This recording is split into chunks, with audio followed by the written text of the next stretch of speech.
following program is rated MAL. It contains strong language and is intended only for mature audiences. This week on the 5-Minute Warning. What have you realized you like less and less the older you get? Kids. Fuck these kids. Mainly my kids. But just all the kids. That's right. And I tried to sell them once. Put them up on Etsy. Got a phone call with a knock at the door. Apparently that's frowned upon.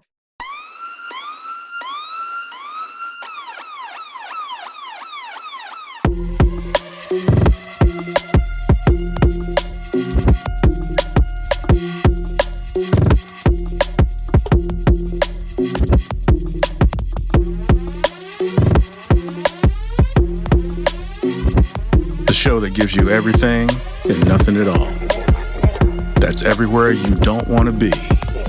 It's Ruben, Mo B, and on the ones and twos, AG.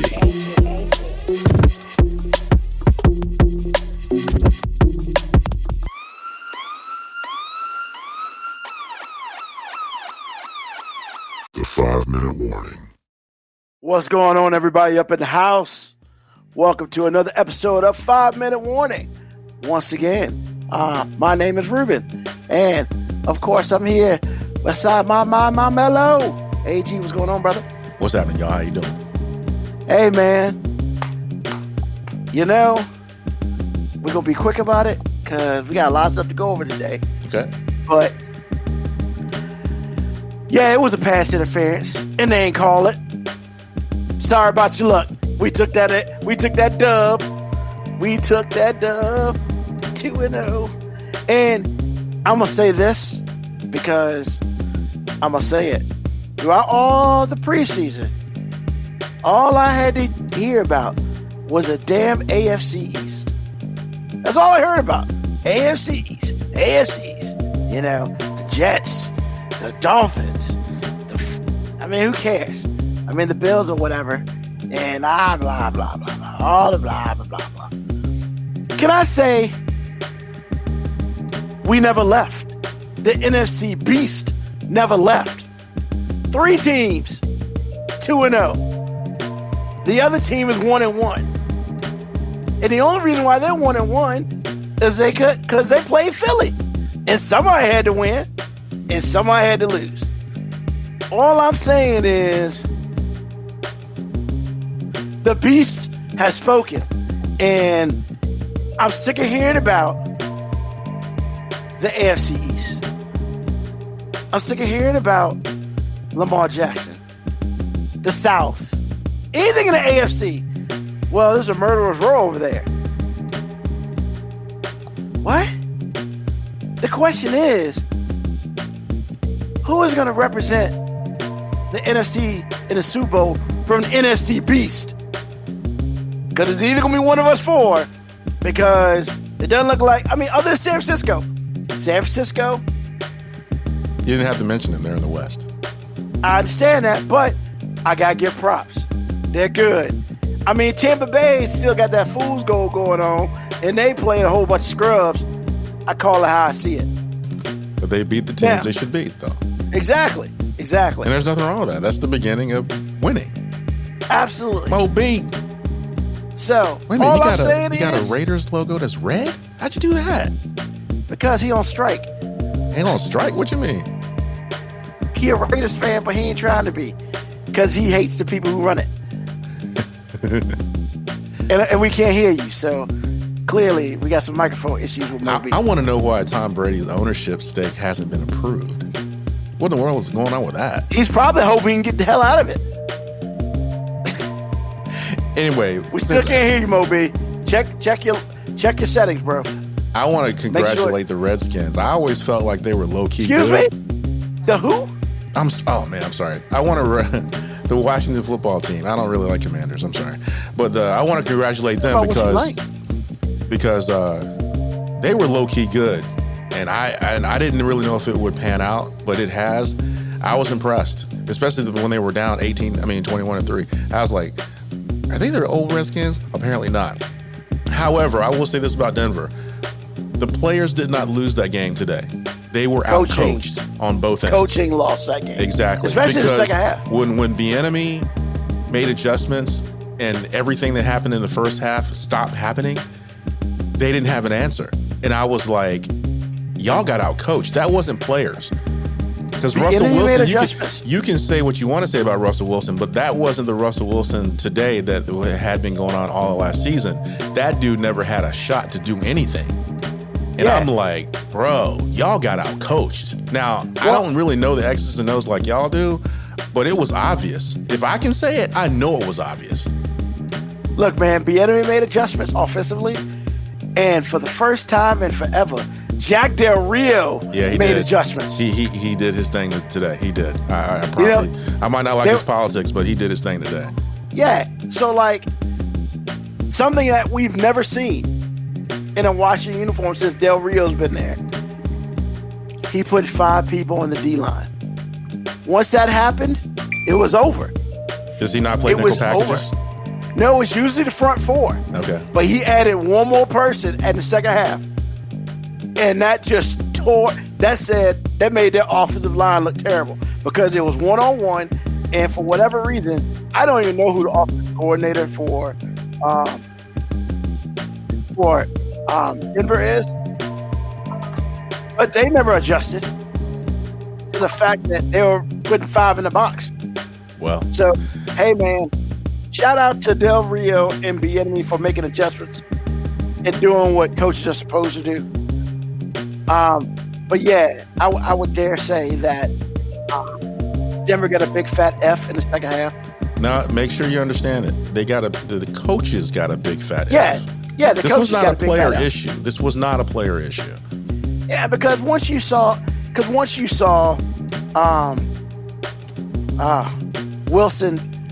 Wilson running for his life, the first 3 plays of the second half, a sack, a tackle for a loss, and a swatted down pass.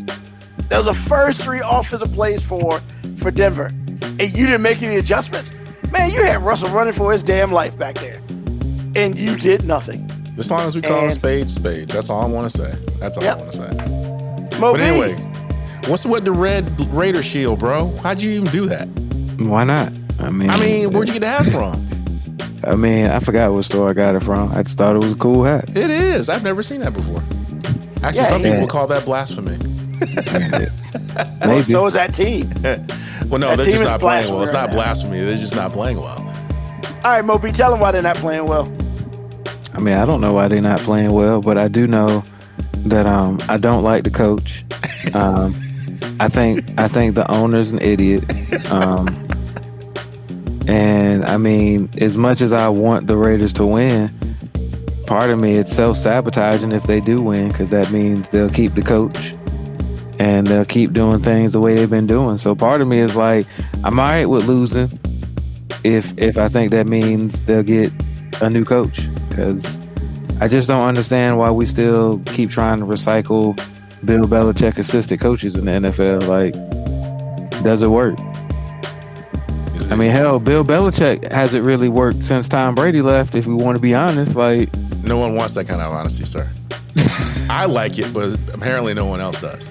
I mean, and I don't think that's any shade on Bill Belichick. It's just, No, it's shade on Bill Belichick because he acted like he was doing it by himself. That guy has more hubris than I care to mention. He thought he was doing all that by himself. I mean, look, man, he's a disciple of Bill Parcells, man, and the one thing Bill Parcells didn't have was humility either. Like, they had the Bill Parcells guys, and then for a long time it's been Belichick guys. He keeps recycling the same guys and hoping it works. And for a long time, I mean, honestly, I feel like Tom Brady's greatness is magnified at the fact that Bill Belichick doesn't seem like he has a fucking clue since Tom Brady's left. That's always been the case. Well, I mean, Bill Belichick is a great defensive mind, probably one of the best defensive minds ever. But I mean, Tom Brady kind of has held that ship together like the last 10 years. Yeah, but you know what? I would say this: not Belichick. What's his name? Parcells and Nick Saban got something in common. They both win chips. But as far as predecessors go, there's really only one of each that has done anything. For Parcells, it's been Belichick. And for Saban, it's been Kirby Smart. Because literally, Saban can't beat Kirby Smart right now. And, Parcells don't coach anymore. And if he did, he'd probably lose to Belichick. Well, my only problem with any of this is the fact that all the coaches that you've mentioned think they can do it without dogs. You can't do it without personnel. And that was I my don't think whole Kirby Smart's like that.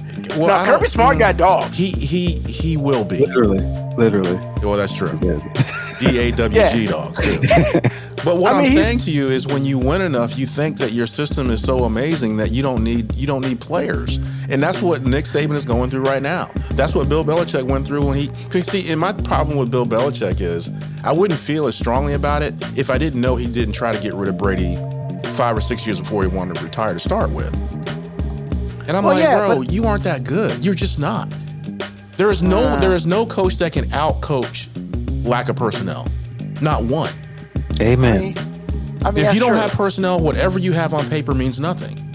And that's why I think Kirby Smart's the differentiator. Yeah, okay. Because we'll find out. Kirby Smart has got people. Well, see, this is what I'm talking about. When you have people and you're winning, you think it's you. I'm talking about the human condition. It's just coaching is the backdrop. But that's why I think Kirby Smart's different. Yeah, I don't think he's different. I don't know, man. When you listen to Kirby Smart talk, Kirby really does not like to take credit for anything. Yeah. He is the first. He's the first to say his offensive coordinator and defensive coordinator are great, that they recruit well. He's like, man, I got the best recruiting coaching staff in college. And I think a lot of that comes from he coached under Saban, and he probably coaching under Saban probably felt underappreciated. Yeah, and I think he's probably like, I don't ever want to make my people feel that way. Well, I hope that's the case in 3 national championships, and that's what I was saying before. When you go to 9 Super Bowls and you win 6 titles, it's like you think it's you. It's not.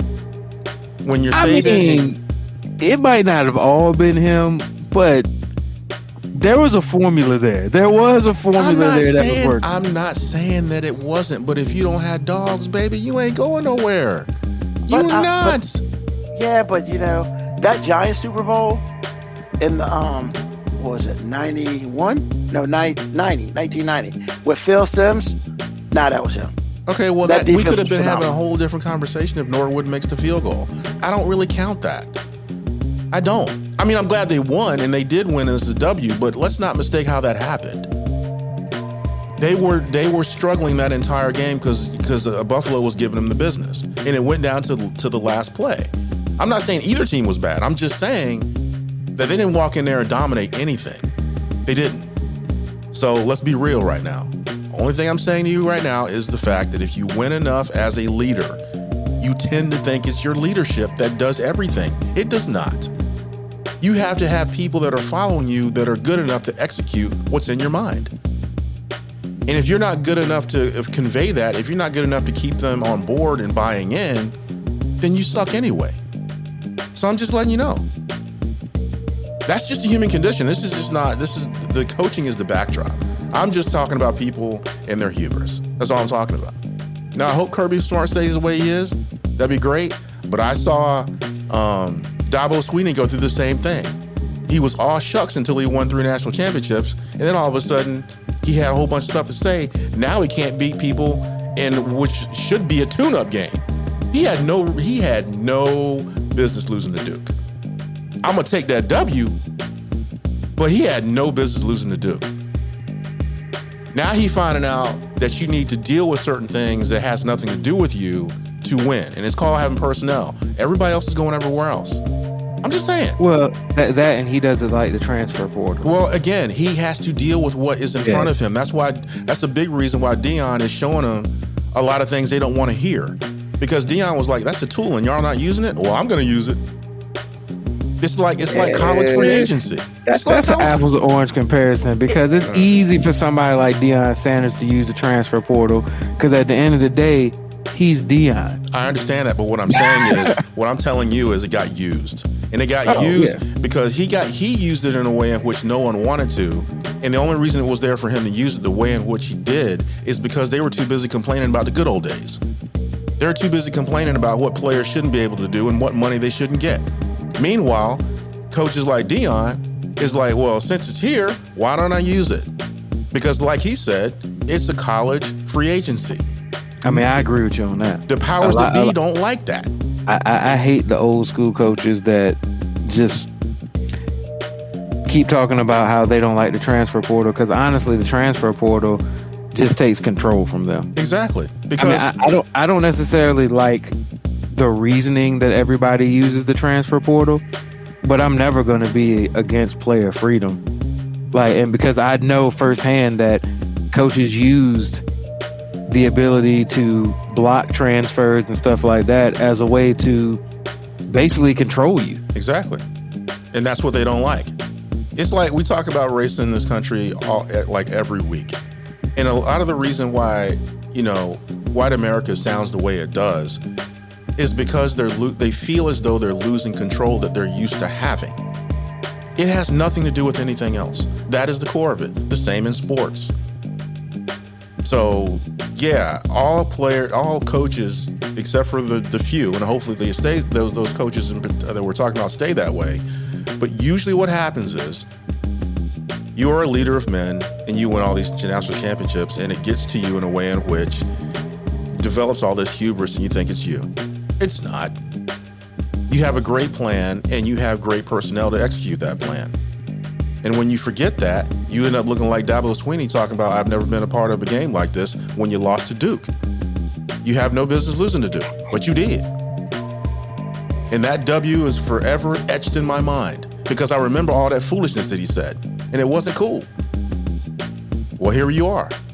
I'm just saying. Belichick's the same way. Try to get rid of Tom Brady. You finally got rid of him, and here you are. Making a defensive coordinator that's recycled an offensive coordinator and then trying to blame it on a quarterback. Man, long walk, short pier, bro. Just all I'm saying. All right. So the message is, fuck Belichick. That's all I'm saying. That's pretty much what the message sounds like. Yes. It's about as succinct as it could be put, yes. And I didn't say it this time. Awesome. Anyway, congratulations to the Redskins. That was a great game. I mean, the Washington football team. The Commandos. I'm not doing that. But that's the name, man. I know, but the Washington football team. I know. Get over it. Washington football team. Congratulations. Thank you. Get over it. Thank you. Get Congratulations. Thank you. Jesus. Congratulations. Man. Thank you. See, this is congratulations. It's y'all, man. Who can't move on. I wanted to be a Washington football team. I can't move on. Well, guess what? You can't. You got to move on. All right. So, couple things we want to talk about today. A couple quick hits. So we're gonna talk about some real life shit right now because we do, but we'll talk about some shit that don't have shit to do with us. How about that? So, man, the strike. I got all sorts of words to say about that, sir. Oh my God, that's firsthand knowledge, sir. So I was about to say, AG, you have worked for a company such as Ford Motor Company. Okay, I wasn't gonna put it out there, but if you want to, that's fine. Yes. So, have you ever been involved in one of these? No, I came down. My strike experience came down to the last 15 minutes. So it was about 15 minutes. Yeah, it was quarter to 11, and we didn't know what we were gonna do. And then they called it off. Yeah, they got it together. Okay. They got it together. I mean, so talk to me. What's any expertise you have? Absolutely. I don't call it expertise, but I certainly have experience and I understand what's going on. This is what's happening. Oh, yeah, when I left in 90, I left in 07. Mm-hmm. And at that point, they were kind of, shaving stuff off and getting lean and all the things. They made a lot of great decisions, and it has paid off for them in a big way. They stopped selling cars except for the Mustang. They went to manufacturing basically all SUVs and trucks. All the things that they changed, all the things that I heard about before I left, all that stuff came to fruition. It was a great move. Meanwhile, the company wasn't necessarily doing that well at the time because of all the changes and all of the changes in consumer behavior.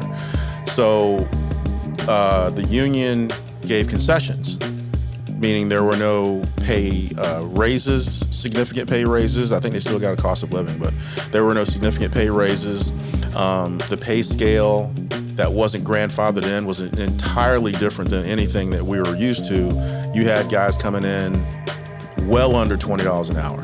Like they could, I mean, at this point, they can work at Target and make more money. The benefits, they have to start paying for benefits and this and that, where I didn't have to pay for those things. So those were concessions. And I think they happened over a couple of contract negotiations. Because the way we see it is, if there's no Ford, there's no us. So we're going to give you a little bit of a stay so you can get yourself together. And the expectation was you're going to return the favor. And they got themselves together. And they did not return the favor. Okay. And so when they came to the table this time, they won't try and hear and, behave like what I just said existed at all. Yep. And I'm like, and I'm sitting in my here to myself, I'm like, are you effing serious right now, bro? All the money that we could have gotten, we chose to not get, plus give you some. And now we ain't gonna get no get back? Are you for real? Oh, no. Because I'm gonna say this again. If you were to go work for Ford Motor Company right now, it's not worth the wear and tear on your body, the heat in the summertime, because you can go to McDonald's and make as much money. You talking about dudes coming into Ford, rookies coming into Ford making $15, $16 an hour. What? No. And if you don't want to return the favor, then we have a problem. And until you get your mind right, then we just not gonna make nothing. Now the UAW covers more than Ford. It covers Daimler Chrysler or Dodge, however you want to say it. It covers General Motors and all the car manufacturers under the General Motors umbrella.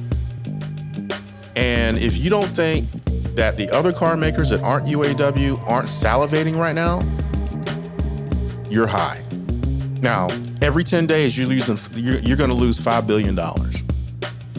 And this is how they did it. It was genius. I thought about Moby because I was like, yeah, you got to respect that hustle. Because what's happening is it's not a across the board strike. Yeah, it's parts at a time. Right, but see, here's the thing. Eventually, the little assembly plant here or the manufacturer of this there or whatever it is going to matter, because along the line, as you put the truck together, as you put the car together, you're going to look around in your bin and your bin is going to be empty. And once your bin is empty from said part, the line stops. Or the line keeps going and they fill up empty parking lots full of cars and trucks. Or it never gets to that point because they don't have wheels. At the end of the day, you can't move. You will come to a screeching halt.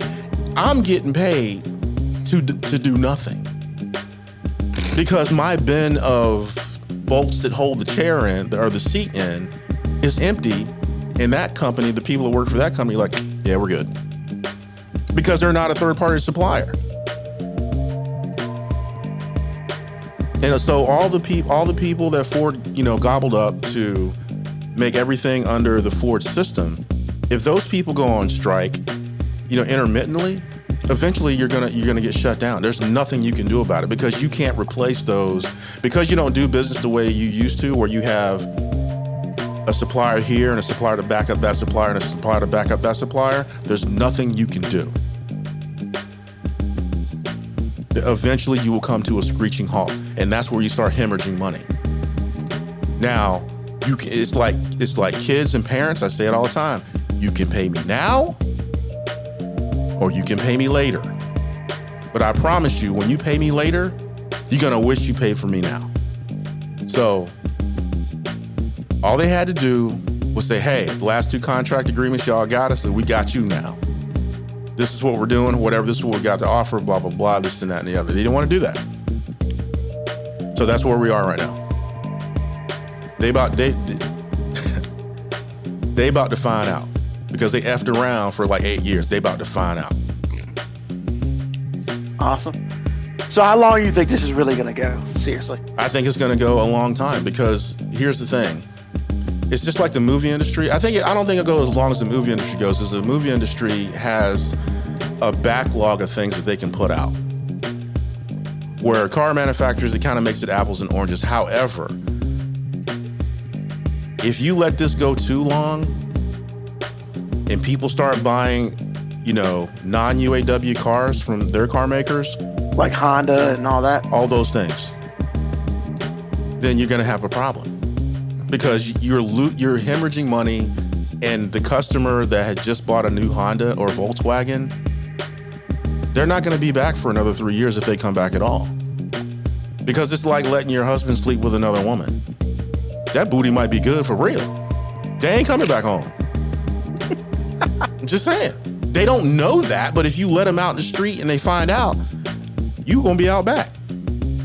Awesome. All right. Yeah, Lauren says don't give him a hall pass. That's funny. Just hey, a phrase. we haven't got that far I know, yet. that's so funny. But anyway, so that's how the mechanics of this is gonna go. I don't think Ford in particular can afford the amount of money they are going to lose if this goes on for 2 or 3 months. All you have to do is go back to a couple of years ago when all car manufacturers were having problems because they didn't have semiconductors. Yeah. Everybody was hurting, dealers, everyone was hurting because they couldn't sell something that didn't exist. They had lots and lots and lots full of cars that didn't have an electronic brain. And then so you can't replace it. Well, see, instead of it being something natural, this is what a strike will do to a company. And if the employees can last long enough, then it could bring a company to its knees, to the point to where they may not come back at all. So they can play around if they want to, because leadership tends to think that employees don't matter. Well, okay, they can't arrest us all. Remember that.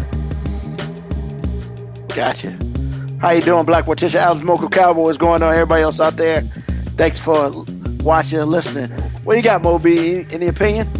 Man, I'm always pro-union, and I know that sounds weird, but like when I saw the CEO get on CNN a couple nights ago and say, well, we wanted to come to the negotiating table with a legit deal, but they were disingenuous. The demands that they want will bankrupt our company. I was like, bro, you've been making too much money for too long for me to think as just anybody who's in the business world is going to be like, yeah, Ford is going to be hurting if they pay y'all. Bro, no, you don't want to have to tell your shareholders you're paying this much money, because then you're afraid that some of them high-level CEOs and stuff won't get the money.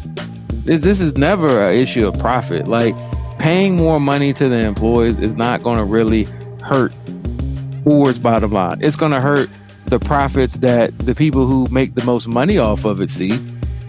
But you're not going to tell me that given some of the demands that these... Because I saw a short list of some of the stuff that they were trying to come to the table with, and I'm like, none of it seemed unreasonable. And just like you were saying, AG, like the wages that they were talking about as a baseline, it's like, yeah, why am I going to work in a factory to make that when I could go work at a fast food chain or Walmart and make that and not have to be in a factory? Yeah. Cool. And I'm yeah, glad you brought up the wages of the... because I forgot to mention that, the executive wages. Because here's the thing.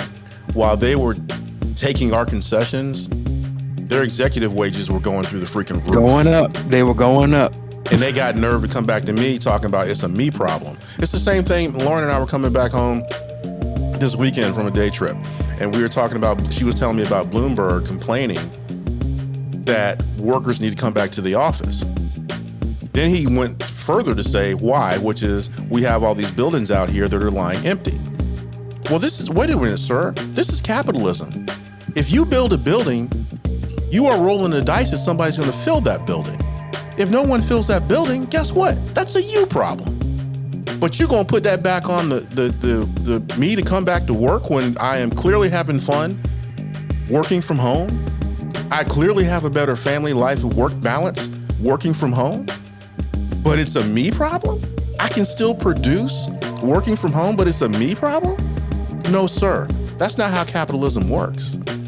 No, what Bloomberg should have came back with and said, which is a perfectly reasonable argument, a lot of downtowns are dying because people work from home and not because of the people who own the buildings. I'm thinking about all of the businesses and small businesses around downtown. Who set up because of them. Yeah, that depended on the traffic that came from those offices, the restaurants, the building, the businesses around the downtown areas who basically survived off of the workers that came there. Those businesses are dying. So if you're gonna come to me with the economy argument, that's the argument you need to come with, not the, hey, us rich guys that own these buildings are hemorrhaging money because nobody's leasing our buildings out. Well, he did come with that. But what I'm saying to you is, how come everything has to come back on me or you? Oh, no. What I'm saying is, I just think the people relate more to the idea that, there are a lot of mom and pop businesses that gathered around downtowns thinking that this was going to be a great place for their business. Those people are hurting.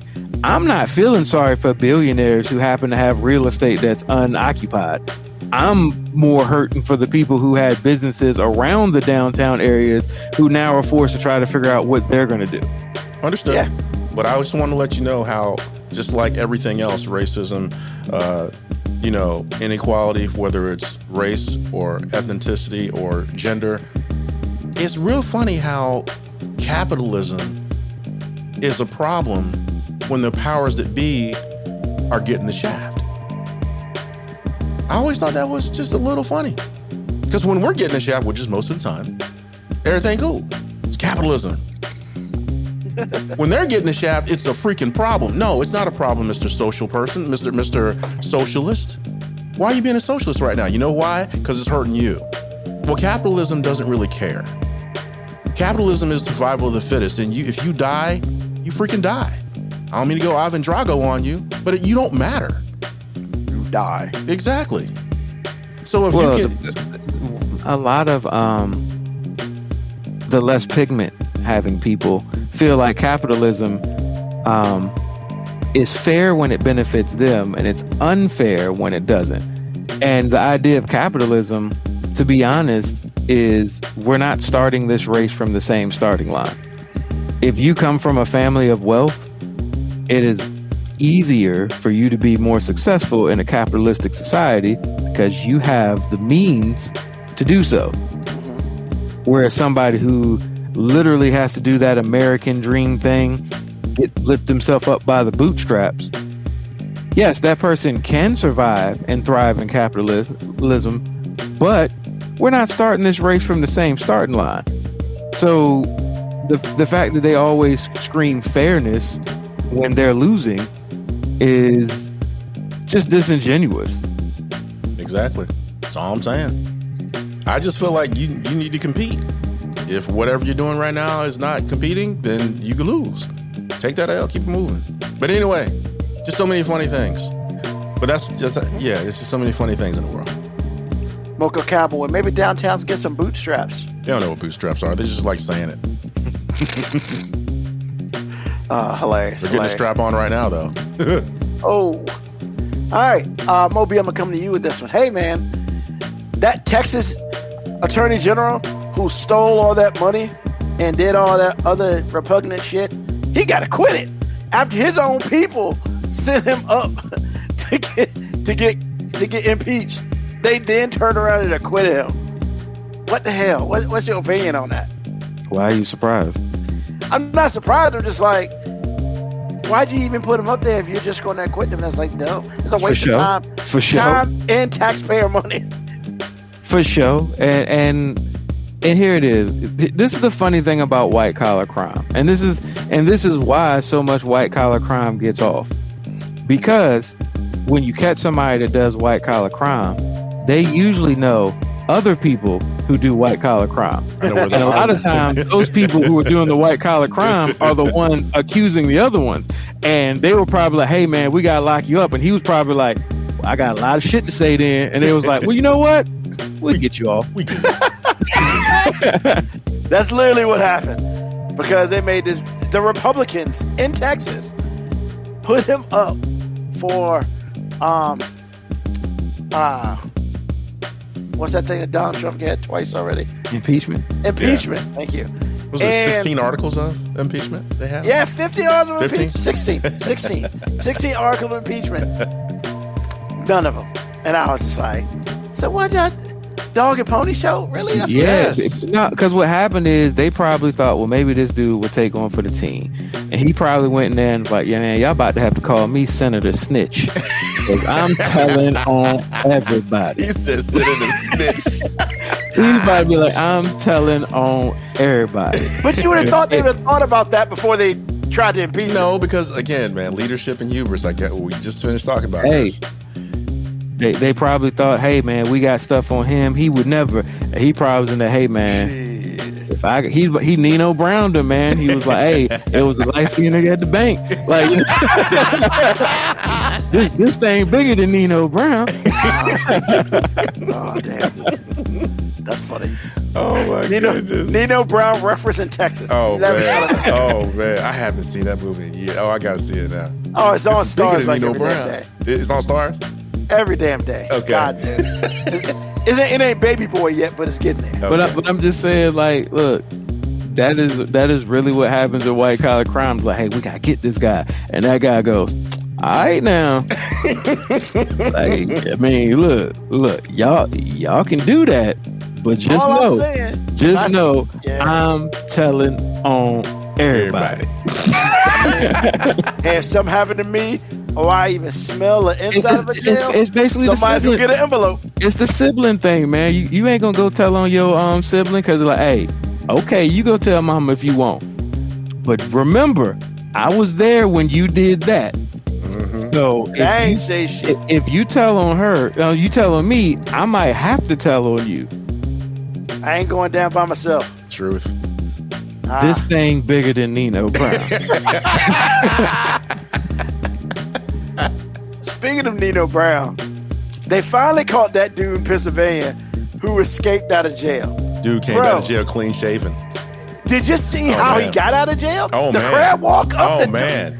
bro. Like, How can you even call yourself like how does a dude just crab walk out of jail? first of all, that's hella impressive. It is. Second of all, that's the second time that shit happened. And they thought they fixed it, but this dude was like, Y'all ain't fixing nah, bro. you need to do it better. And was gone for 2 weeks. Yes, 2 weeks. They shut down schools Yep.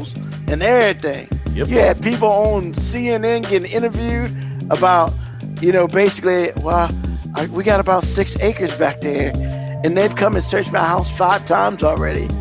And her husband is looking right. He got that look, man. I wish he would fuck around and find out. He was like, my Second Amendment about to get some work. Man, I like the parts where they were showing different cameras that caught him. He looking like Sasquatch, man. Oh man, He that's looking like that about- picture of Sasquatch, man. He ain't even real no more. I was like, what in the world? How does dude stay gone for 2 weeks? Y'all ain't catch up for 2. I mean, Because he was in had- the woods. bro. He was in the woods, Bro, man. how I do you mean, get clean shaven in the woods? He came back from being in the woods cleaner than when he left. What does that say Bro. about our penal system, man? I mean, Oh, man. But the dude crab walked out the damn jail, man. Bro. He crab walked up. And they showed it on camera, and I was like, okay, Yeah, why this would is, you show this it is on on camera? camera, and y'all still got, you know what? Never mind. You need to fire the people who watch the cameras, because nobody called Apparently, nobody. This dude was watching NFL Sunday Ticket. him before the NFL was on. He was watching reruns. Yes. Moby, what you got, man? I mean, here's the thing. Like, no, man. I don't want y'all to start laughing, but I think it's It's going to be funny. No, I think it's a shame they're about to try to add more time on it, man. Because, like, I feel like if you escape from prison and they catch you, or if you escape from any jail and they catch you, we shouldn't add more time. We should basically take some time off of your sentence, because basically you alerted us to a loophole in our system. This dude did a public service announcement. He basically was like, look, I showed you where the flaw was. But he was the second one who did that. Once again, and the first person should have got some time off, and then everybody who didn't listen should be fired. Cause like, yo, hey, we told you how we can get out of here, and you still let it happen. Like, look, we all got a job here to do. I'm a prisoner. It's my job to stay in prison. You're the prison guards. It's your job to make sure I can't get out. Why should I be punished because you weren't doing your job effectively?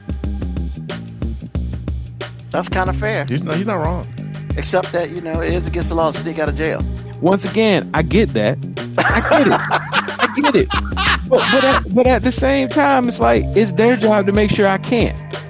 So what penalty do they have? Are those dudes going to get locked up because they didn't do their job? No. So why should he get more time because he notified a flaw? And look, the dude just went camping. Like, for all intents and purposes, the dude just went camping. I don't know if he just went camping. How can he be clean shaven? He looked cleaner when he was captured. Because he had help on the outside. Exactly. This is a plan. That's all I'm saying. I mean, you can say he had help on the outside, or maybe he just ran into like really decent people. And somebody was just like, hey, what you doing out here in the woods, man? Hey, man, I got lost. You got a blade so I can shave? You know what? I can give you a bath and a shower. We're good Samaritans. We're gonna help somebody out. And they're gonna find some bodies in a week. This is the part of the show where Moby's completely off the rails, but it's so funny. No. Here's the thing. You're right. No good deed goes unpunished. I'm not saying anybody who was nice to this dude was smart. But at the same time, if you didn't know, and I mean, because look, those woods out there, they say a lot of hunters go out there, a lot of campers. Like, to me, it wouldn't seem that odd for somebody to be like, yo, I got lost from my camp. Can you help a brother out? And they'd be like, nah, man, I can give you a sandwich or something, but that's about it.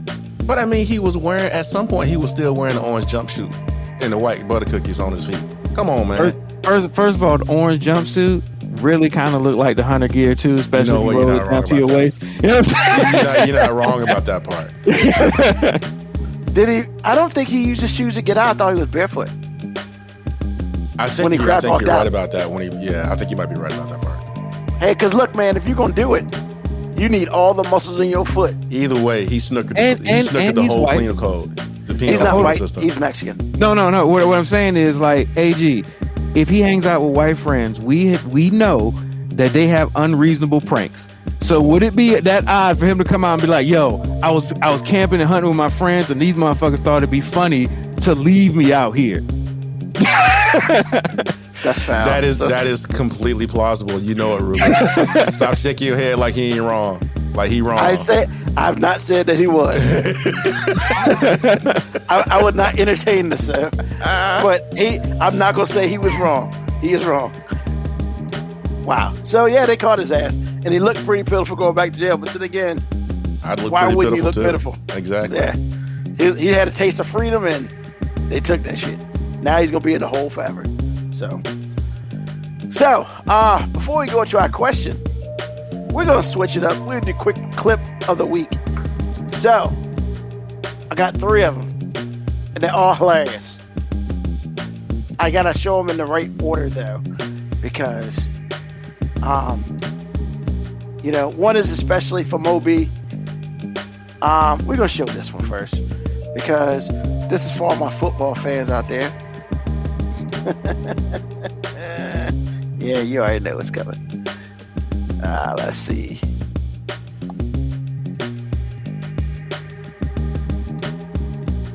All right, for all my football fans out there.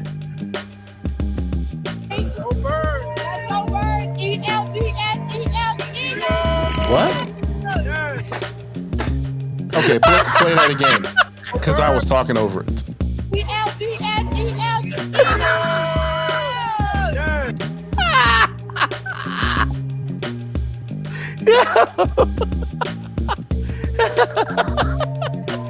White America just loves that stuff, man. and we don't claim them. Black Morticia Adams say we don't MF and claim them. I did not go searching for that. You don't have to. Here's the thing, man. I get we can laugh and be like, oh, people don't know how to spell. But let's be honest. Most of the time, those people getting interviewed like that, those dudes are blitzed. You know what I'm saying? Like, how many drinks has she had before then? Like, I mean, just come on, man. Like, you gotta let some shit slide. No, you can't let that slide. You know. Gotta let it slide. No, AG. you can't. Why? Because here's what you say. Exactly what you said. White people love clips like that. Cause they love clips like that. And then you saw the dude, like, he knew she spelled it wrong. So how can you say she was blitzed when they both drinking the same drinks?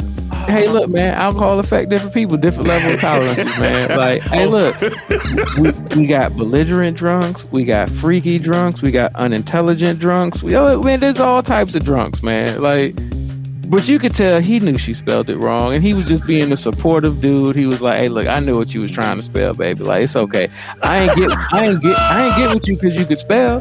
Like, I got spell check on my computer. I don't need that. I don't need that out of you." You know, when you defend somebody, man, it's the funniest thing ever.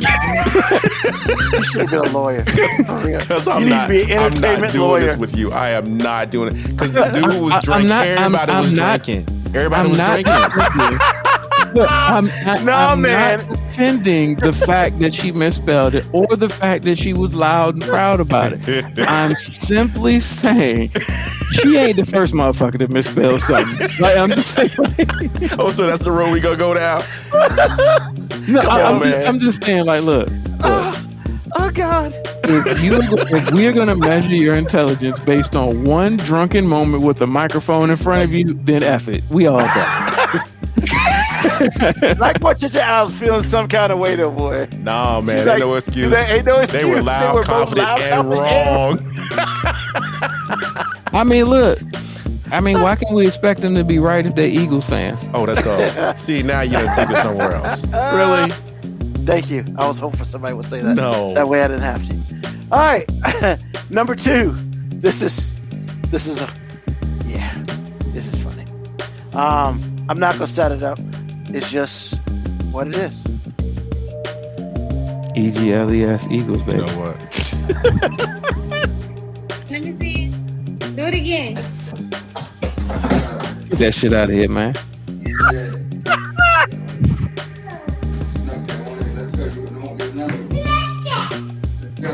Oh.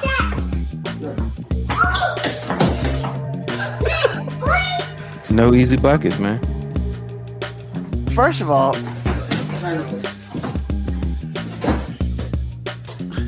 look at this. What is this? You got like That's a 5 push-up. kids when they grow up. Come on, baby. Get it. There you go. My man. That's around to find out. See, here's the problem though. Why is she capitalism. laughing? Because it's funny. Because it's you street shouldn't ball. have been being a jerk to start with. You said with street ball? Exactly. Oh, baby. Ain't no easy baskets. No easy Ain't no buckets, easy man. defending either. I did that shit with my kids. No easy buckets. They Like, hit you in the nuts? nah, because I'd hit them back. When you got up, I didn't say hit him in the nuts. I said I hit him back. I'd hit him I back. was like, how you gonna do that? Base 2 made 1, yeah? Russ? Bus 2 made 1. Yeah, that was funny. Now, this is one for Moby himself. He would enjoy this one. It's great. Once again, none of these are my clips. You keep saying that I would enjoy all of them. I didn't enjoy No. girls misspelling it. And I don't enjoy anybody getting hit in the testicles for any reason. All right. So, all right, here we go. What have you realized you like less and less the older you get? Kids. Kids. Fuck these kids. Mainly my kids. But just all the kids. That's right. Now, I love them. I don't like them. I don't. You see, I legit clean my house just so I can go back and clean my house. I don't even look at my bank account no more because it don't do nothing but make me cry. All the damn shit, they need something all the time. Ain't no such thing as privacy. My stomach was hurting the other day. I tried to go boo-boo. My daughter got her fingers under the door talking about, what you doing, Daddy? I'm trying to use the bathroom. Damn. Kansas. And I tried to sell them once, put them up on Etsy. Got a phone call when I knocked at the door. Apparently that's frowned upon. Yeah, but this is in general with the kids. You know that old saying, only couches pull out? That's bullshit. I'm out of there. I'm gone. Get out. So what do you think, Moby? I don't think that's accurate. I mean, I knew I didn't like him before I had him. Wow.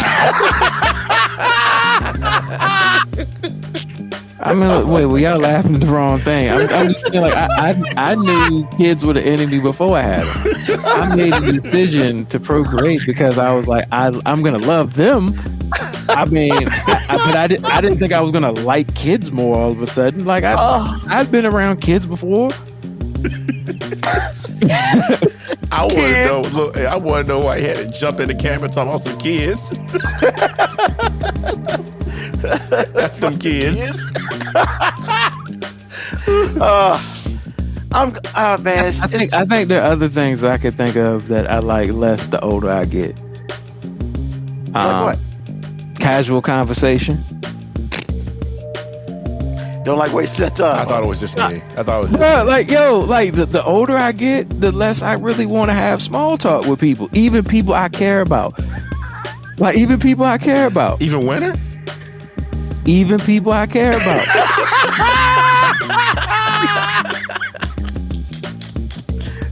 Wow. Hilarious. He said even people I care about. You don't want to call no names. But here's the thing, man. It ain't that like I like you less or like the person less. It's like the older we get, it's like, what are we talking about? Like, look, yo, how many? All right, you've been married for a while now. How many responses are basically autopilot for you now? Like you. Exactly. You know what I'm saying? So you're not even having an actual conversation. You're at a concert having a call and response. Wow. Can't wait to hear this one. But I mean, I am engaged, but he's not wrong. He's not wrong. Sometimes it's like you say. I'm engaged too, but sometimes it's exhausting to be engaged because sometimes I want to be disengaged. Bro, like every morning I wake up, I know like most of the sentences I'm gonna have in my house within the first 20 minutes. I'm gonna get the, hey, did you sleep well? I mean, I slept all right. Oh, what's wrong? Why didn't you sleep good? Well, silence is going. Oh, was it because I left the fan on? Yeah, because it's always because you leave the fan on. Like, because you know that's what happens. Like, he talks like Winter ain't listening to this. Oh my god. Hey, man. But the thing is, like, once again, I'm not saying I don't like talking to people. I'm just saying the casual conversation gets exhausting. Like, you know how exciting it is to have conversation with somebody I don't know? Because it's like, hey, you might say some new shit. Like, you might say something to me that no one has ever said to me. But the people who are in your life every day, AG, how many times do you get a surprising statement at home? Not often. And when you do, it's like you don't even know how to respond to it. Like, what'd you say? Bro, like, I feel like the older I get, I'm starting to become deaf, and not because I can't hear, but because like when I hear anything that I'm not prepared for, it's like my brain don't compute it. I feel like wrong. Like the other day, Winter was like, "Hey, I'll drive," and I was like, "What'd you say?" Drive where? Like what? Drive where? And she's like, "I'll drive," and I'm like, "No, where? I'm good. I'm good." She said that out of her mouth. I didn't know what she's driving to.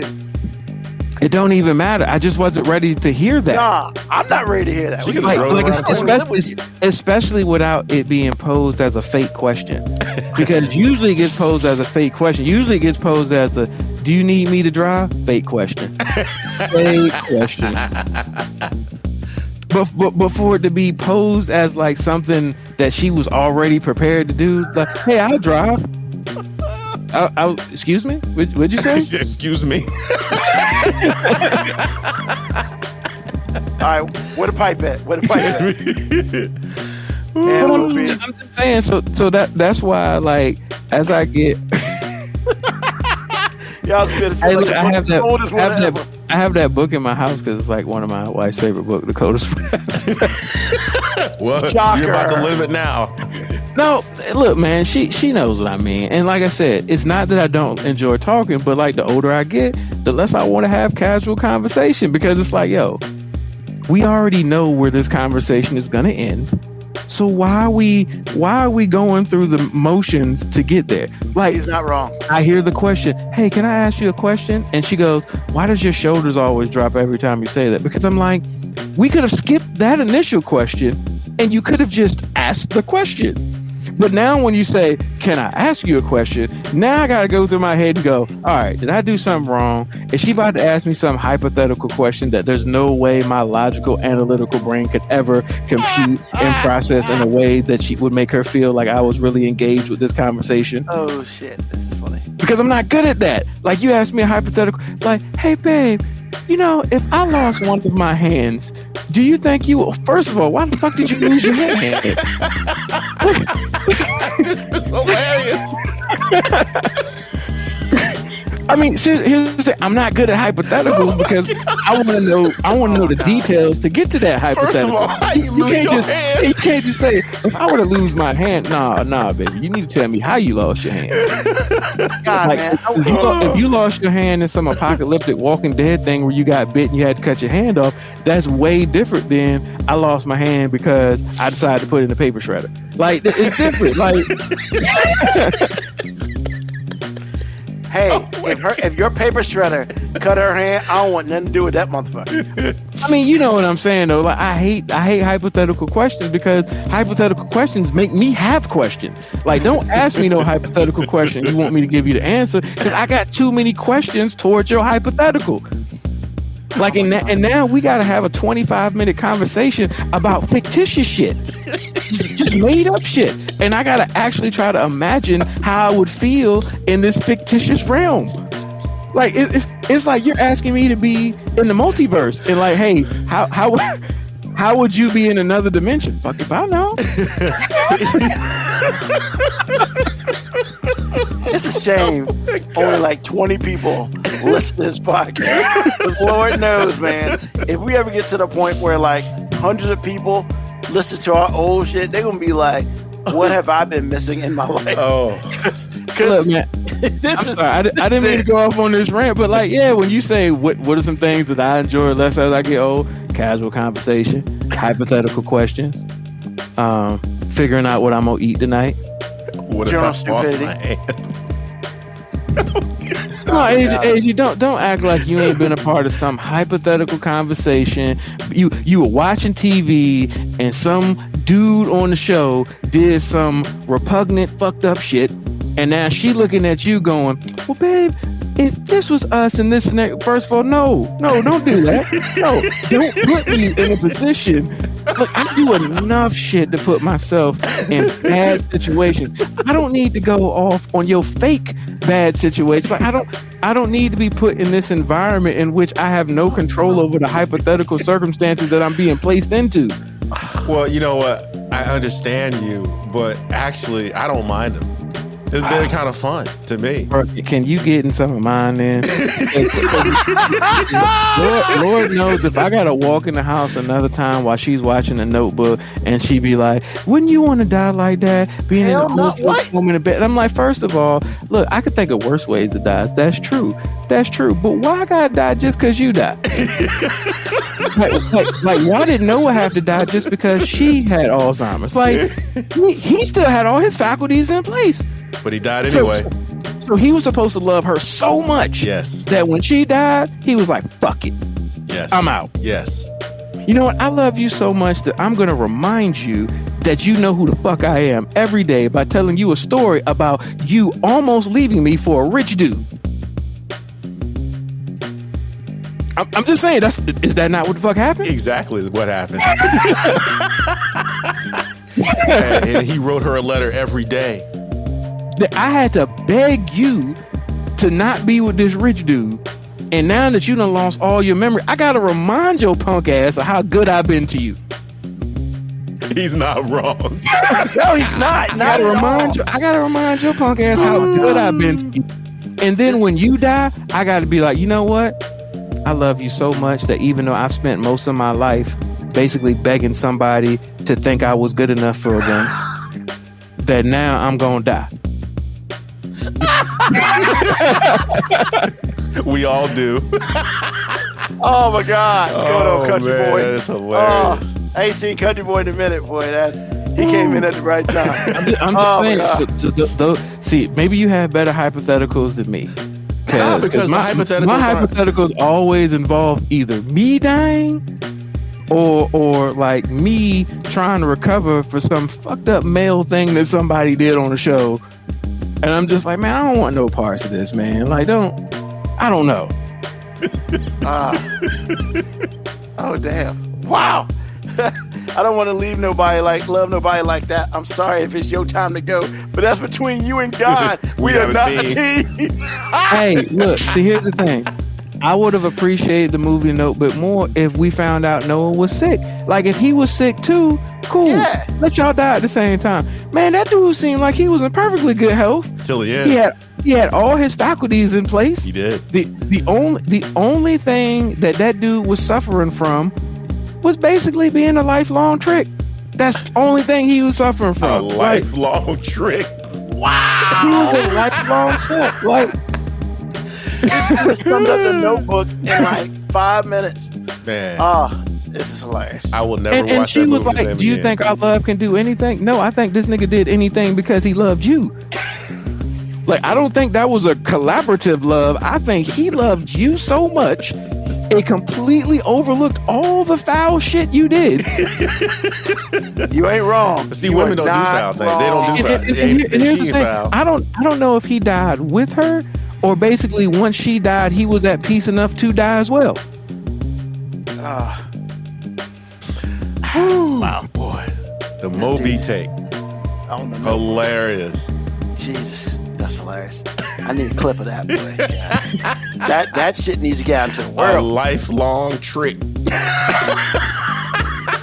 I'm just saying, like, he ain't had the money. He was like, I don't have the money, but I got this house. I'll be good to you. And then she still ran off with the nigga with money. Sure did. And then when she showed up, he was supposed to be so thrilled that the prize came back that now he spent the rest of his life trying to make her happy. Even when she started to fucking forget who he was like, no, it's cool.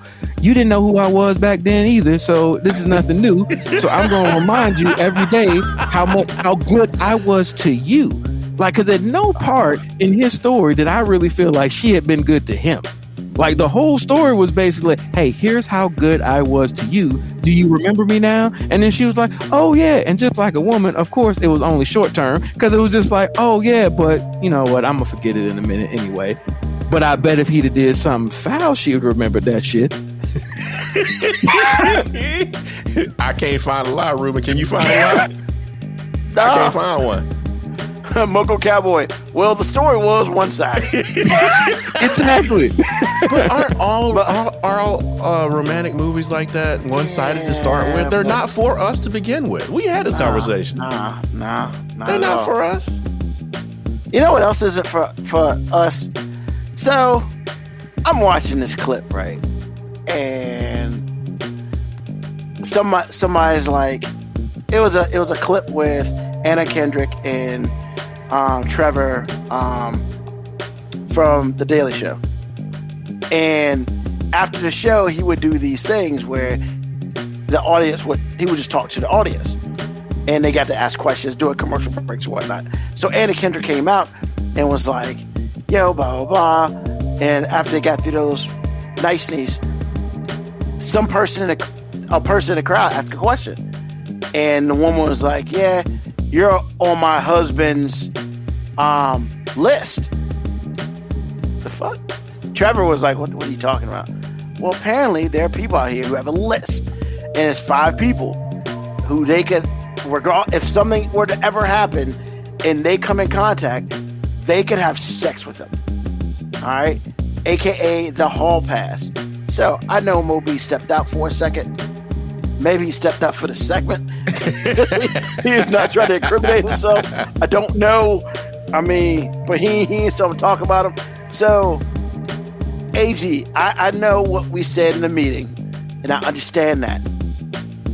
But first of all, have you heard of such thing? Absolutely. As the 5-person list? Mm-hmm. And then second of all, I'm not going to ask you if you have one, but I will ask, do you and your wife have a hypothetical one? Okay, number one, yes, you can ask, because that's the question. And it's a very interesting question to ask people, because I want to hear how they respond. Some people lying, because there are couples out there, postmodern, new age couples, that have this stuff. Because they think it's healthy. I personally don't think it's healthy. My particular situation, I got married late in life. I got married when I was 45. So I had time to think about my own hall pass before it would have been a hall pass. I made sure I married my hall pass. So I don't look at a woman with a nice rack and go, yeah, because my woman has a nice rack. Mm-hmm. I don't look at all the things that, hall pass consists of and go, okay, yeah, be that one and that one and that one. No, I made sure that I got as close to a hall pass as possible to begin with. It's not healthy, but it's a real thing. It's a real thing. So you don't particularly participate in such things? No. Now, would it be far enough to ask? I assume your wife does not either? No. Because you are together, so. Yes. Okay. Well, see, that doesn't matter. That doesn't matter. You have to marry someone, especially nowadays. You have to marry someone in which when they marry, they marry. Well, there is no hall pass. And that's why I said it, because especially like you said, with the modern couples, this relationship thing has become a little more open. Like, there are couples out there who are married, they have kids, but they have sex with other people as well, because that's how their relationship is shaped. Mm-hmm. They love each other and they love having sex with each other. However, they also love having sex with other people. Swingers. And knowing about it. Yes, and they know about it. They call them swingers, or they call them people who cheat on their significant others, and they may not let them know all of it. Whatever you want to call it. So, okay, cool. Mo B, do you have this thing such as a hall pass? And if you do, if you care to tell me, is there like a list of people who ever came in your life and said, yo, I'm trying to bang that out? Your wife gives you full approval to do such. The idea of a hall pass is very utopian as far as I'm considered. So like I don't even think about it. Now, I am a realist. And by realist, I realize that yes, I totally agree with you, AG. The idea of having like an actual hall pass is unhealthy. However, I do realize that there are hypothetical situations that probably will never arise. But if that situation did arise, I would probably be like, all right, I understand. Like, look, if for some strange reason Pharrell came to my house, my wife would be like, hey, I'll be back in a little while. And I would just be like, hey, you know what? Is that mostly because of his music side? It has to be, because he looks like nothing. I'm not saying he looks like an alien. I'm just saying that. Bro, I am not going to judge somebody else's appeal to someone else. Like, she had a thing for Pharrell. So it's like, whatever. I just know that, like, if that happened, I'm losing that battle. As AG said, it's a competitive landscape. So if Pharrell came and was like, hey, I'm trying to take her, I mean, look, I think she loves me. I'm pretty sure of it, but I'm pretty sure. I'm pretty sure she might be like, once in a lifetime opportunity. And look, I don't know how I feel. I'd probably be like, yeah, that's effed up.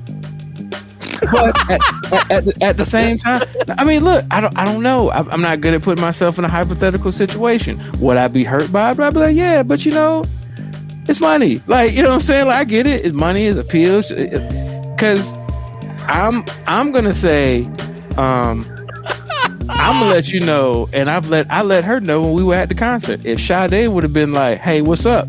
I'd have been like, "I'll let you later, winner. See you tomorrow." I mean, I ain't going nowhere, but I'm saying, like, like sometimes you gotta let some shit slide. Are we talking young Sade, or are we talking current Sade? It doesn't matter, Sade, bro. She looks pretty good right now. I'm about to say she still look good, though. Because I got a thing for older women to start with. I already know. She still look good. Young Sade, it'd be over. It wouldn't even been a question. He wouldn't even got married. Yeah, you might be right.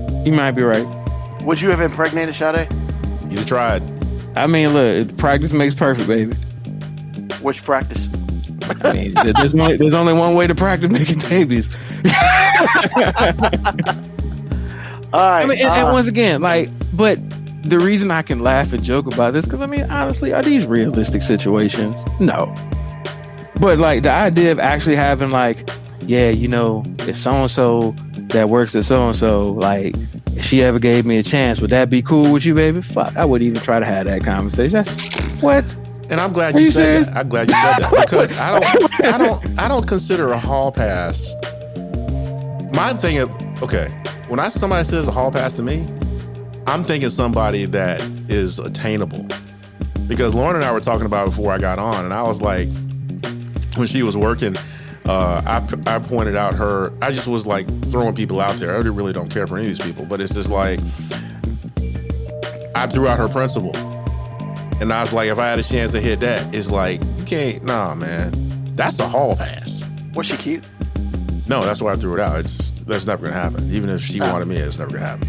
Well, I'm just asking how cute she was. No, she's okay. I mean, standard, but it's not anything that I'd be like, yeah, no, I'm good. I'm gonna hit that. No. So, but I'm saying it's just like that is a serious hall pass because see, that's swinging. Really. So would you say your chances of hitting that were just as much or similar to the chance of what was that elementary school show? That's on ABC. Well, it was on ABC, but they're striking. I can't remember the name of the show. But like one of the teachers, the dude Chris, who played Everyone Hates Chris, like the principal or the vice principal she's a cougar. She wants to get with him, and she always makes like the most lewdest comments ever. Okay. Like when they're by themselves, Abbott it's Elementary. like Abbott Elementary. Yeah, she makes like the most nastiest comments, and then he looks at the TBS on the side, is like, she for real? And he be just like, nah, player. So, Black Morticia Adams, shit, a hall pass is for students needing to use the restroom or water, not for grown men and women. Motherfucker, you cheat. Is she wrong? Once again, that's why I said my hall pass scenario is like, hey, like somebody, some celebrity type person. I'm just like, hey, whatever. Not some actual person we run into on a daily basis. Like, shit. I wouldn't even know how to have that conversation. I mean, actually, I do know how to have that conversation. I'm not. I know I'm not having that conversation. And then Black Witch said, I can't say nothing. I want to help Anthony Hamilton's beard. I want you to help it too, and that might not even be the context in which you're talking, but I just want every grown man who feels like he has to grow facial hair, at least let the hair touch, man. Bro, he's got tell him to shave that shit. He's got like little islands of facial hair. It's the Puerto Rico Islands down there, man. It's like the worst shit ever. I mean, I used to have that, so I understand. And every time it would happen, I thought, fuck this. You're not getting me out there like that. No. Yeah, man. And nobody has told him. Some woman probably told him it was cute. And that's why he's like, well, shit, women think it's cute. And I'm thinking to myself, bro. You just look like you don't believe in shaving. Here's the thing, man. I've learned in my years, there's always somebody that thinks something is cute. There's somebody out there for everyone, man. There's always somebody that is just attracted by the most ridiculous of shits. So Black Morticia Adam there says one side is before the fire, the other side is after fire. You know what? See, y'all mean. She ain't That's wrong. just mean. She ain't wrong. I ain't say she was wrong. I just said it was mean. Oh my God. Only you Awesome. can prevent forest fires. Oh my God, that's cool. Yeah, prevent forest fires by shaving that beard off. God. Awesome. So, AG, man, what's on your mind? My wife and I went to a concert she wanted to see this weekend. Great concert, by the way, and it was in Wolf Trap. I've been wanting to get her to Wolf Trap because I think of the outdoor venues, and to my knowledge, it's got to be the second best one in the country. It's certainly the best one in Virginia. Anyway, the thing was, I looked over at her. I've been telling her this the whole time, but I looked over at her and I was like, you know what? You were so sick. I could be looking at an empty seat right now. And I just want to just give her a shout out that I am thankful that she's around to get back some of the year that she lost. So it was a good weekend. So that's what's on my mind. Awesome. Congrats.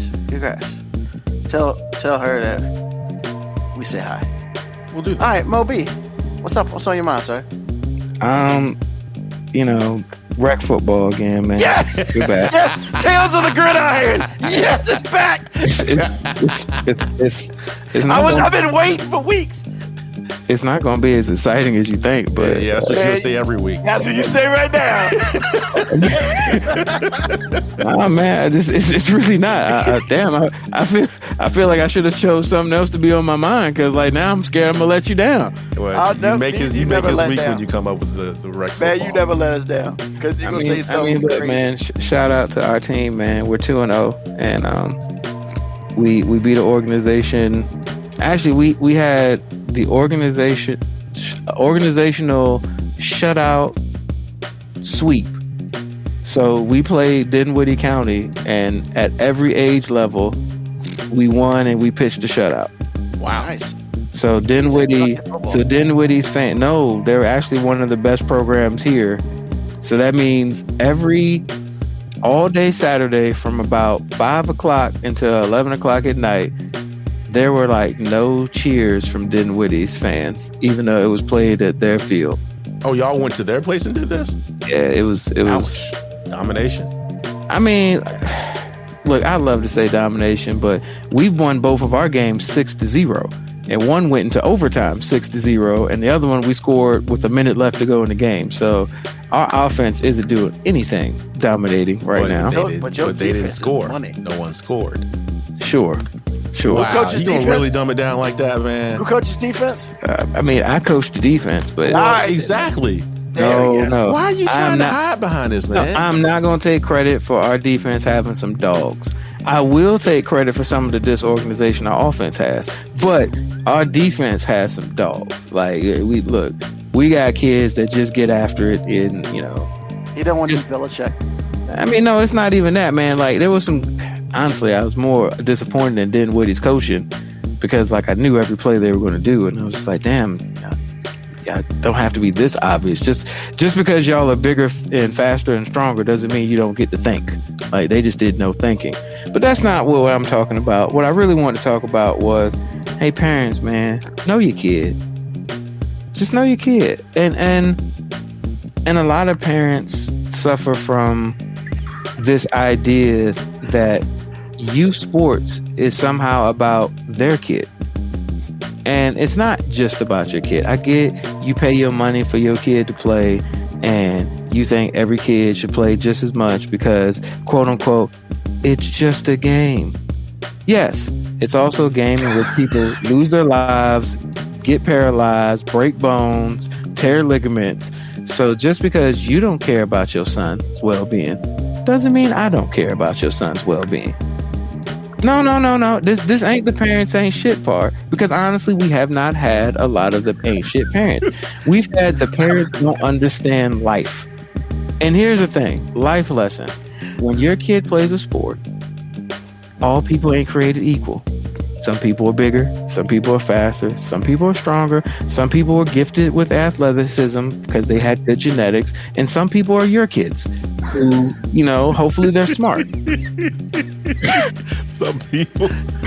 I'm just saying, hopefully they're smart. I mean, look, man, I bet some of these kids are really good at math, man, and really good at science. And like, look, those are important people. Like, those are engineers and future doctors. But hey, man, some of them ain't getting no athletic scholarship. So, like, if you're really upset about the amount of playing time your kid's getting, maybe you should have your kid studying right now instead of being at practice. Like, and here's where all this stems from, man. In the first game, I had a parent do something that has never happened in all my years of coaching. I am on the sideline. Like, literally, I am less than a yard from the actual playing field. It is third down and something. We're in a 0-0 game midway through the third quarter, and I'm getting ready to call a play. And somebody taps me on my shoulder. Now, I started to turn around and cuss the little motherfucker out because I just assumed that some player was like tapping me on my shoulder. So I turn around and it's somebody's mom. First of all, they're not supposed to be on the field of play, period. We can actually get fined for that, get a penalty for that, because you have to have a certification that you're a coach to be on the field. But I'm going to get past all that. The fence is there. Yeah. For a reason. So the question that I was posed caught me so off guard that I had to get another coach to call the next couple of defensive plays because I was so baffled at what was going on. She taps me on the shoulder and she goes, "Is my son being punished?" Now, here's the thing. We got a lot of kids out there. Do you think I recognize who the fuck you are to know who your son is? Parents ain't shit. Because I didn't know who she was, so I didn't know what kid she was referring to. So my next question is, who are you talking about? And then she says the kid's name, and I go, why would you think he's being punished? What did he do? Because now I'm confused, because I'm thinking, did something happen behind me? Like, is something going on? Am I so engulfed in the game that I missed a fight or something that happened behind me? And she goes, yeah, he hasn't been in the game at all. And my response to her was, there's a couple players who haven't been in the game. What's your point? And she's like, well, he hasn't been in the game all game, so I'm just wondering, is he being punished for something he did?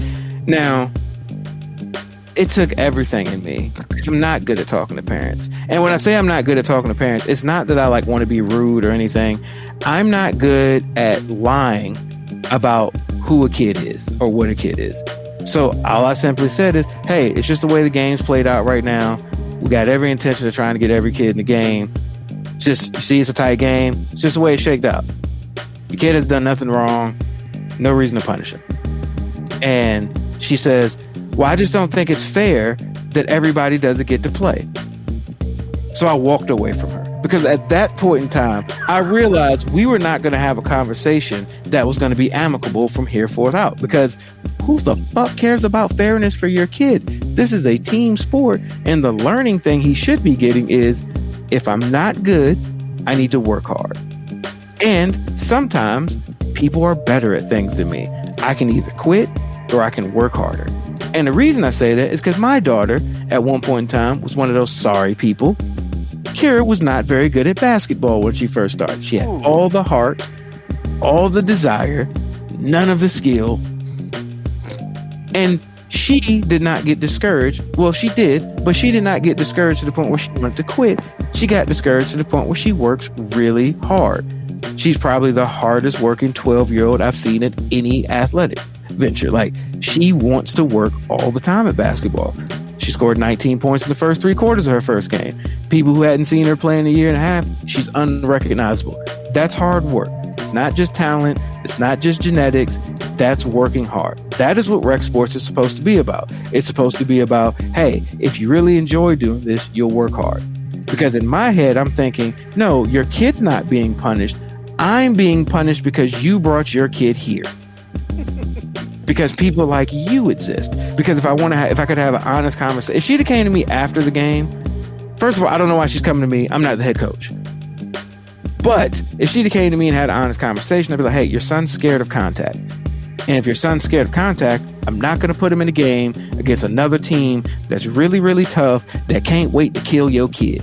Because if he's scared of the people that we practice with on our own team, who are all friends and don't want to hurt anybody, if he goes to a group of people that don't like him and would love to make him part of their highlight reel, they might murder your son.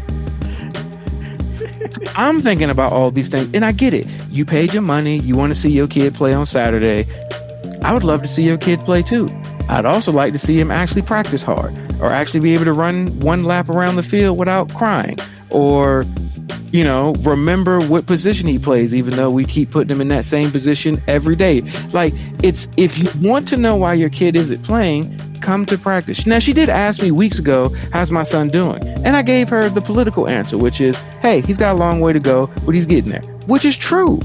It's true. It's his first year playing football. I ain't trying to say everybody should be in the NFL, but if you know it's your kid's first year in football and you know how timid your son is, there's some big ass kids out there who would love to drag your son. Just drag your son, put the nuts all on his face mask, point to him, take a piss on him if they could. You know what I'm saying? Like, do jail poses beside his corpse on the field. That's how kids think. If you're not going to be responsible enough of an adult to just ask the coach, hey, is my son not playing because he's not good, or is he doing something wrong? I would say, hey, your son's not very good right now, and that's okay. You don't have to be at 11. Like, you don't have to have this shit figured out at 11. But I don't want to put your son in the game and he sucks. Because if you say this is bad for his mental health that he's not playing, no, you know what's bad for your mental health? A concussion. A concussion, and then having the rest of the team be mad at you all next week in practice because your ass got ran over. You gave up the only touchdown of the game. You lost the game for us, and now you're going to get picked on all day in middle school because middle school kids are the fucking worst. So parents, I care about your kids. Even if your selfish ass just wants to brag about your non-athletic son playing on Saturday. That's what's on my mind. Because middle school kids are the worst. Tales from the gridiron. A football life. A football life. I almost feel like, unfortunately, and I would never ask you to do this, AG, but I almost feel like I wish we could take all the Tales from the Gridiron from last year and just put it in one episode, and like from September last year for each week, and then just put it that Tales from the Gridiron special episode. That would be the greatest shit ever. Ruben, can you please put Black Morticia's last comment up there? Because I would like to address that as well. You know, his daddy used to play normally. What they say? What? Yes, normally they say, well, his daddy used to play football. Yes, and his daddy sucked.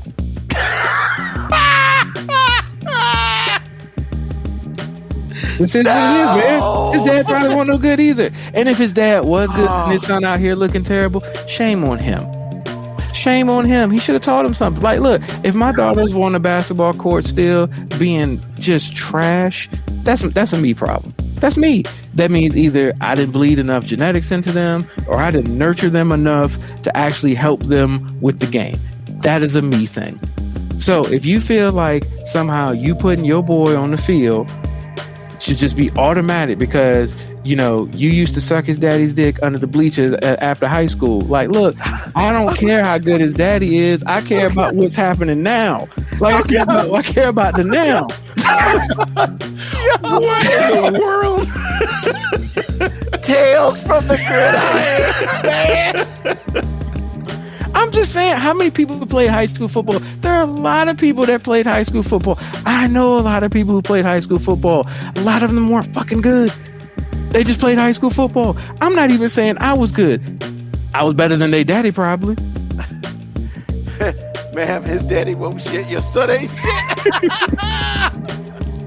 Or actually, Black Morticia Adams, what I would like to say sometimes if the daddy was sorry, well, his daddy used to play. Well, hopefully you gave him some of your genetics. Oh, God. Moco Cowboy wishes it hard not to team. I'm just saying, AG, if you ever get really bored and you want to put something like that together from last season, and we can call it a season 1, that'd be awesome. That's all I'm gonna say. And when did all this start? In September? Of Oh, last year? September. Okay. September to it was December because they were playing in the playoffs. Be crazy if I get if John Frusciante was still living. Oh man, that'd be hilarious. I mean, we got Hey, Taylor shout should out, get man. on. We 2-0. We've scored a combined 12 points in 2 games. We've given up 3 first downs. And nice. No, 4. I think we gave up 4. Doesn't matter. We didn't give up any points. So you broke. You ain't been once. So good stuff. Yeah. Man, we got athletes, man. We got a kid that's just a savage out there, man. Scared everybody to death. No, because he ain't that big. He ain't big. He's just relentless, man. Kid's relentless, man. Ah, man. Whew. All right. Thank you, Moby, for another Tales of the Gridiron. I'm excited for season 2 of Tales from the Gridiron, man. You thought you were going to deliver. You always deliver. Every time. Every time. You say so, man. Okay, Man. here we go with that. You say so, yeah. I'm I just say saying, so. like, I didn't think it was that exciting. I just wanted to, remind parents, man. Like, some of us coaches, like, I'm really not out there just about wins and losses. I know a lot of people say that, but no, I really am not there just about the wins and losses. But I will not put a kid out there that's scared. That ain't ready. And that ain't ready. And I'm like, yo, I get it. You pay your money, so you feel like your kids have playing. But there's a reason that in the rec football rules, they don't put a required amount of time for them to play because they know it's a safety thing. It like basketball, baseball, I get it. Everybody should get to play because, people ain't trying to physically harm you in that sport. Yeah, soccer, same thing. So, awesome. Thank you, sir.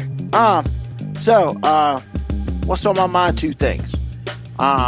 First thing is went to a wine tasting today. Not a wine tasting.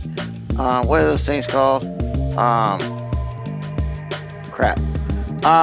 It's like a wine tasting thing, but it's with a whole bunch of wine people out there, and I can't remember the name of it. Whatever. Wine Fest? Wine Fest, yes. Went to a wine fest today. And so here's the funny part, right? And I said this to I was with some friends, and I was looking around. For the first thing, I was like, black men are messing up. And my friend was Caucasian. He's like, what do you mean? I was like, look around here, man. There are some things out there. And there are some women who I wouldn't consider things, but they're dressing like they were some things. And when I say things, I mean things with an A. There's things out there. And once again, some of them things won't my cup of tea, but they somebody's cup of tea. So basically you were saying there was some size 16s wearing some size 8s. I mean, there's a size everything.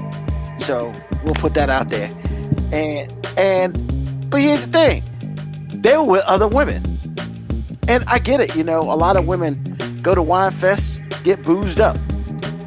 Cool. Bro, first of all, I get it, man. We as black men are just like, man, I'm not going out there for that bullshit. I'll just sit home and watch football. You can go here with your friends, baby. Bro, so you're basically sending them to Jamaica by themselves. I mean, they made a movie about that shit. Hold on for a second. They made a movie about that shit. Just being real.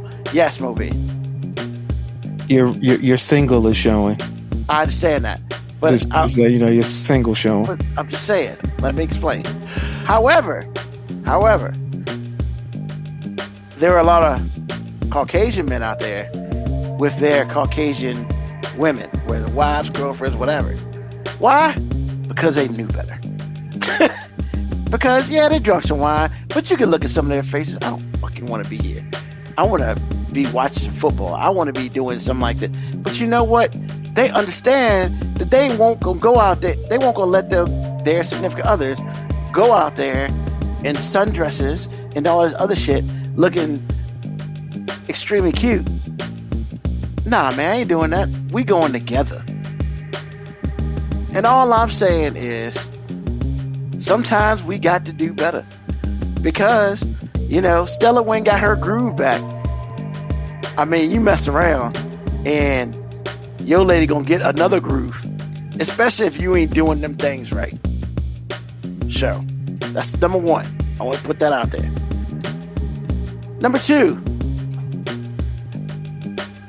I don't really watch. No, let me change that. I watch, reality TV. Moby knows. Like, there's some things I watch, but there's some things I don't watch either. Because I'm like, hell no, I'm not watching that. I'm not gonna lie, man. I'm more interested instead of wanting to watch it. This Golden Bachelor shit is. Yo, first of all, in the commercial, he says, I've never dated 20 women before, but I'm about to do that. Bro, like, come on, man. You're like over 50 years old, and you're about to date these older women. And there's some black women in there, too. I saw the commercial. Yo, man. Are they all older women, though? Yes. Okay. Yes. They're all over 50, from what I understand.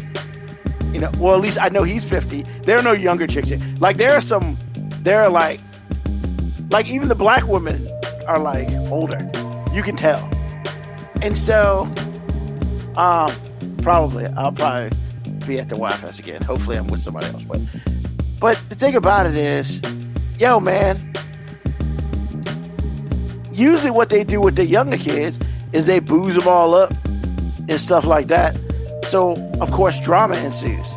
So my thought is, well, you probably can't booze up a lot of these old women. But then again, having come from a wine fest. I was about to say, nah, you wrong about that, man. It might not be no alcohol. It might be a whole lot of wine flowing. I mean, wine is alcohol. Just, I don't know. Well, I mean, like, it might not be no grain alcohol, and shit like that. But, it ain't gonna be on scotch and shit. He might have scotch, but he also might have wine. I don't know. But it's just like, I'm thinking, man, this is either gonna be the biggest train wreck ever, which means it's gonna get crazy ass ratings, or it's gonna be boring as shit. I don't really know. And I was with my friend and his significant other, and she was like, I don't really watch The Bachelor or The Bachelorette, but I might check out the first 2 episodes of that because, man, let's be real. Like, catty 50-year-old women? I don't know, man. I might be here for that shit. I mean, look, a whole nation was here for Golden Girls. That's true. We was all about Golden Girls. I mean, but yo, man, I'm not. I don't know, man. I don't think I would watch it live. I would probably DVR the first 2 episodes just to see what kind of craziness. That way, if I want to fast through some shit, I can. But bro, man, all I'm saying is that shit looks interesting. Just because we're talking about old people, and I would say, women get cattier the older they get. Would that be a fair statement, gentlemen? You can say that on your own, bro. I'm good over here. Thanks for riding with me, buddy. I'm good over here. Hey, I say enough stuff that I get criticism for. I'm gonna let you have that one by yourself. Well, all I'm saying is that might be that. Like I said, that's either gonna be like the greatest shit ever or the worst shit ever. And I watched a thing on Fuse, like, what was it? Dark Side of the 90s, and they had an episode on the Bachelor and how all that came to be, and the backgrounds about that and all that. And pretty much they were saying the person who used to do it, who owned it before, even the producers would be drunk. If you didn't drink, at all times, like you would get fired. So, yeah, man, this, like I said, this just is gonna be real interesting or a bore. But I might be here for like at least 2 episodes. We might see. I'm kind of curious on what the women are gonna do because you know how they do some special shit, you know, to make them memorable. I don't know. 57-year-old woman doing some special shit might be should be on ABC, but we'll see. I mean, look, can you stop referring to them as like old women? Because I ain't seen. I said older. I'm just saying, but I ain't seen none of the commercials, but I bet all of them look good. I mean, I bet all of them still look good because they're not about to put ugly people on TV. That's just not going to happen. So it don't matter what the age is. They just not going to put ugly people on TV, man. So and that's the other thing, right? Because I was also corrected earlier with my friend's significant other. She was like, yeah, I think he's like 65. And I'm just like, what? He looks old as shit. I mean, he looks like he's 60s. So we'll see. Black Morticia Adams removing the teeth and not using hands. Oh, God. Hey, look, just because they old don't mean they don't still get down. And that conversation came up, too. I mean, they all got to be clean.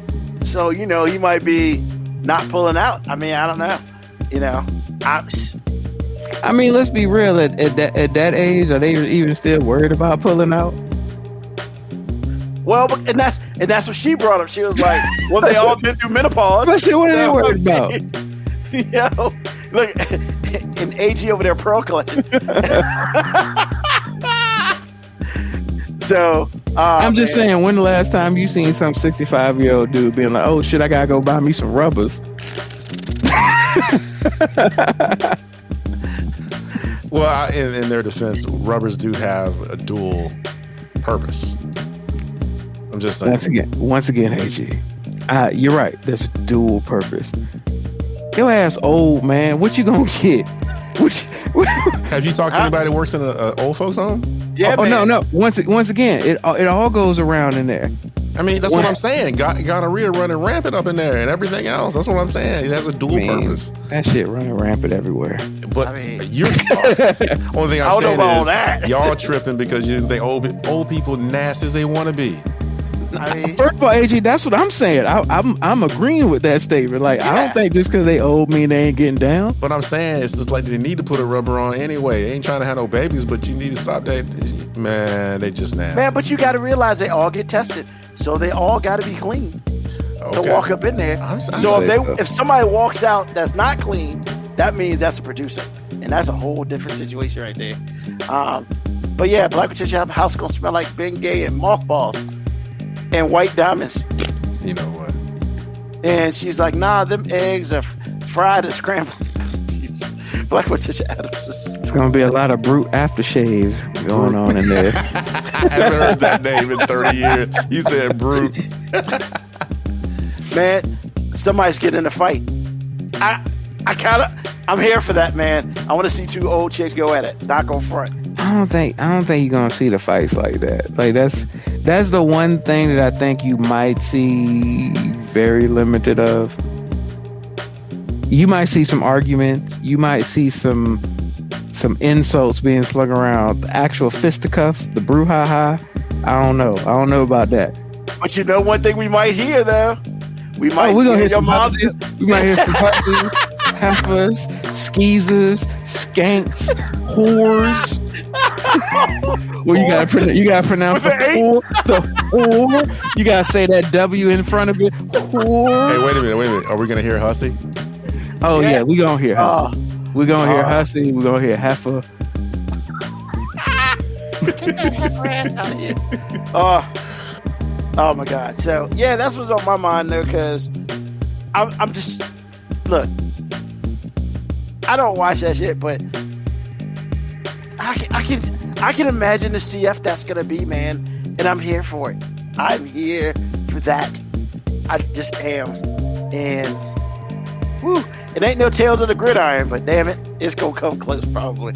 So, well, but once again, we'd like to thank y'all for giving us a long amount of your time tonight. Thank you for those who are listening. Thank you to AG and Moby for hanging out with me again.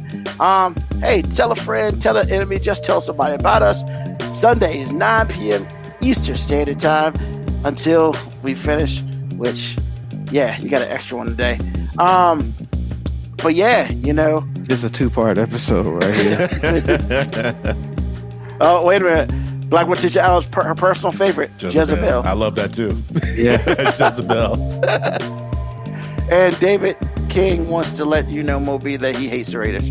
So, all right. I yeah. feel you. But yeah, you know, thanks for checking us out. If you didn't get a chance to listen to all of it, it'll be on the podcast version wherever you get your podcast.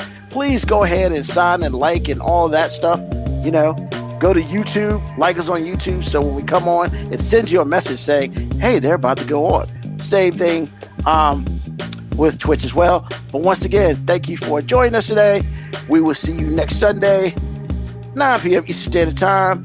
And of course, as we always do, and as we always say, love, peace, hair grease, soul, and deuces.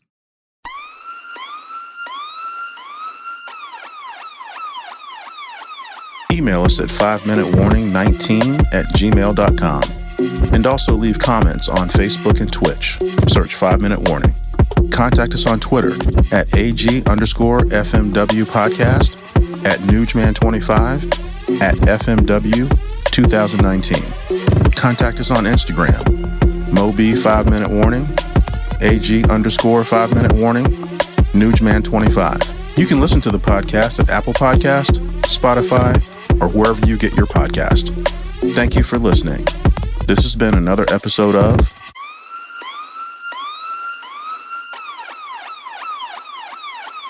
The 5 Minute Warning.